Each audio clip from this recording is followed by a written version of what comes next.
I think this idea that some of the local Anglican clergy have been talking about of occasional pulpit swaps, which is something that happened in local churches when I was a child, and I think it's a great idea so that we can get around to, Anglicans can meet Anglicans and meet Anglican clergy and that. And so I think this is a really cool idea that the Reverend Lynn Mitchell is going to be at our preaching in our St. Thomas Parish video, and I'm the rector. I'm Brad Beal, the rector of St. Thomas's, though I live in the parish of Quinte West. And so I really appreciate the opportunity to, and Lynn's willingness as well to participate in this idea of pulpit swaps. And it's a really, I think it's an exciting opportunity we should reclaim as Anglicans. And so we have this passage this week from the Gospel of Luke. Oh, I should have mentioned as well that my understanding of the protocols, I self-record in church, and in a day when there's not going to be anyone else around for a couple of days and windows are open and that. And so I don't know whether I got the protocols right or wrong, but frankly, I'm struggling to keep track of all of them, I must say. So I hope I'm not breaking them. So this Gospel of Luke passage, familiar text to a lot of us, I'm sure. And those of us who maybe went to Sunday school, or even if we didn't, you used to see the Beatitudes from St. Matthew's Gospel, the 5th chapter of Matthew's Gospel, on bookmarks, and we used to have to memorize them in Sunday school. And so this is Luke's version. And folks who are familiar with Matthew's text will recall that in Matthew it's called Sermon on the Mount, and in Luke it's Sermon on the Plain. And so that raises a couple of interesting things. Is it the same event just remembered differently? Or that where this happened is different? Or are the people recounting this trying to make a couple of different points? I'm not sure. It could be that it was a consistent teaching of Jesus, and one day he was on a mount and another day he was on a plain. But it's interesting in Luke that when we read it's on a plain in the 6th chapter of Luke. Recall if we just go back a couple of chapters into chapter 3 and the witness of John the Baptist. And what was a part of John the Baptist's proclamation about the Messiah, the one who was coming, when he invoked the words of Isaiah? I'm sure a lot of you will recall.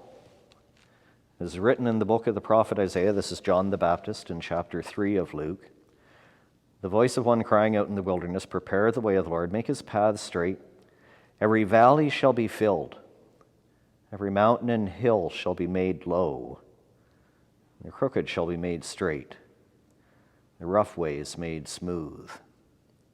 And so Luke, I think by having Jesus preach these words on a plain, is saying to us a couple of things. Not only is he saying to us and reaffirming to us that this Jesus is the fulfillment of the vision that John proclaimed, quoting Isaiah. Not only is this Jesus the fulfillment of that, but the other thing that seems to be a priority in the Gospel of Luke is that Jesus is always among the people. He's on a level with people. This is a part of why in many parishes it's the custom to process at the gospel reading time, it's read from among the congregation. It's not read from up on high. The gospel is always proclaimed from among the people. And in this text particularly then, Jesus says, blessed are you who are poor. And do you notice he doesn't say it as a future tense sort of thing? It's a present tense thing. I don't know if any of you have experienced financial difficulties, poverty, personal tragedies of any kind. How would you have responded to Jesus that day when he says, oh, blessed are you, blessed are the poor? How would you have responded? I think I probably would have said, yeah, right. Doesn't feel much like being blessed to me. And so what is he getting at with this idea of blessed are the poor? Well, in his time, there was a very clear and simple, you could say, system of religious math or social math, almost like a balance sheet approach to understanding human life and your experience of human life.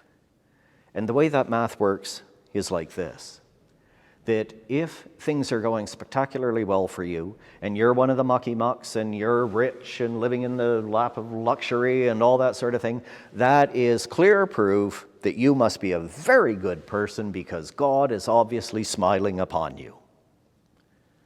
And if God is smiling upon you, you must surely be following every little jot and tittle of the law of Moses, and you are so obviously a good person. And the problem with that balance sheet approach to faith is they also assumed the corollary. So that is, if you're poor, if you're having struggles, if you're marginalized, if you're experiencing suffering of any kind, well, you must be a horrible person because God is clearly punishing you. That's the way they saw it. A simple approach, a simple math, a simple balance sheet applied to religious faith. Now, we can all, in this era, I think, reject that idea and say, oh, no, that's not how God works. We all know that. We say that. But I wonder if it's something we really know, like in our body, in our gut, or is it something to which we only pay lip service? And here's why I asked that question. Back when I was in training and hospital chaplaincy,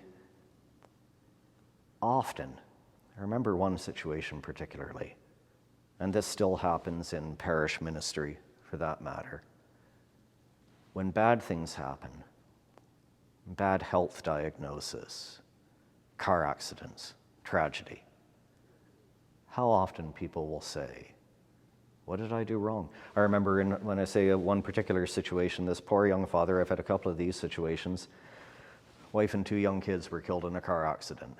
That poor fellow, I will never forget him, crumpled in grief on the floor as he was yelling out, what did I do so wrong that God is punishing me like this?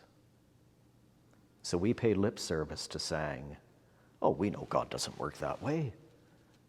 But I wonder about if in our body, in our gut, do we really understand that that is not how God works? God isn't some kind of, divine puppet master just waiting to zap us if we step out of line or we get something wrong. It's not how God works. But I'm not sure we fully realize that. What would the obstacle to not fully realizing that be? Well, because our balance sheet approach is part of a bigger system. It's a system by which we continue to marginalize people and keep people down and label people, and a system by which we continue to think we can make sense of the world.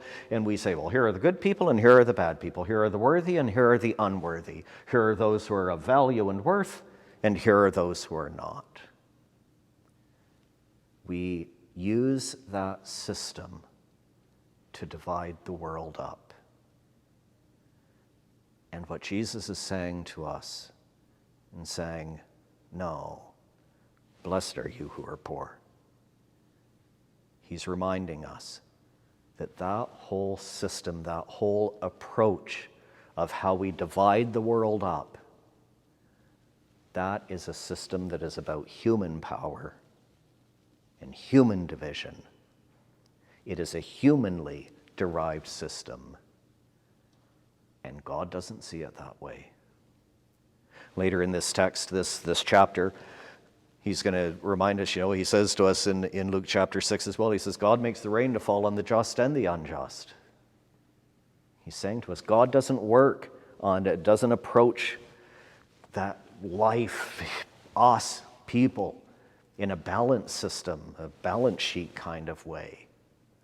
And so he's saying that day to those people, and he says, blessed are you who are poor. He's saying, don't you believe all those negative things you have been told about your worth, your value, how it's all your fault. Don't you believe those things? You are blessed by God. God believes in you. God loves you. God smiles upon you. And so what does any of this have to do with any of us in a Monday, Tuesday, Wednesday, Thursday, Friday, Saturday kind of way? I think it has a couple of things to do with us.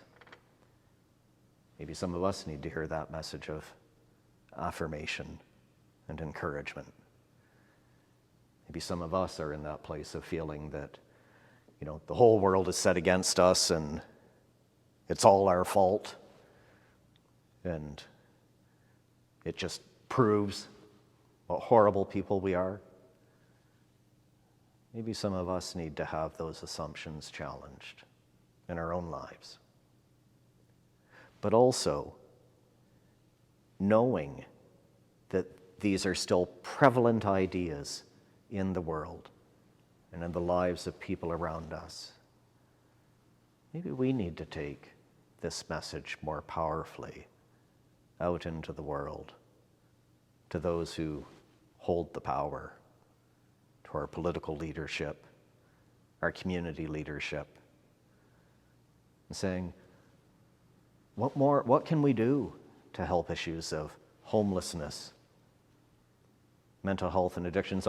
In our parish, we have a Tuesday evening online study group, and one of the members of that group has a significant background in mental health and addictions work and things like that. And one of the things he says, and I think it's just so powerful and rich about a way to understand mental health and addictions, is it robs people of the truth of who they are. Now, I'm not proposing with that a laissez-faire attitude. Certainly in every human life, there are, some areas where we can grow, areas where we can improve, areas where we can amend our lives and all. But do you honestly believe that people who are poor, it is 100% entirely, completely their own darn fault?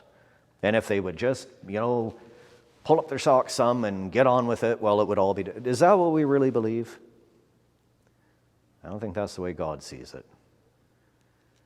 We have a society that so easily casts people aside and steamrolls over people as we divide people up into the good people, the bad people, the worthy, the unworthy. And this teaching reminds us that's not how God sees it. That is not an idea that is rooted in God. As St. John says to us in one of his letters, God is love. And in him, there's no darkness at all.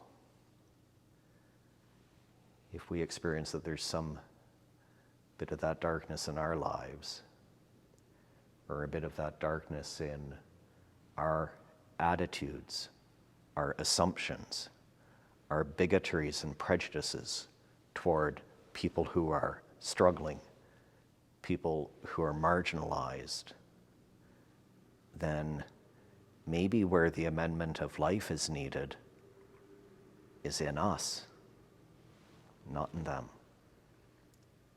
Amen.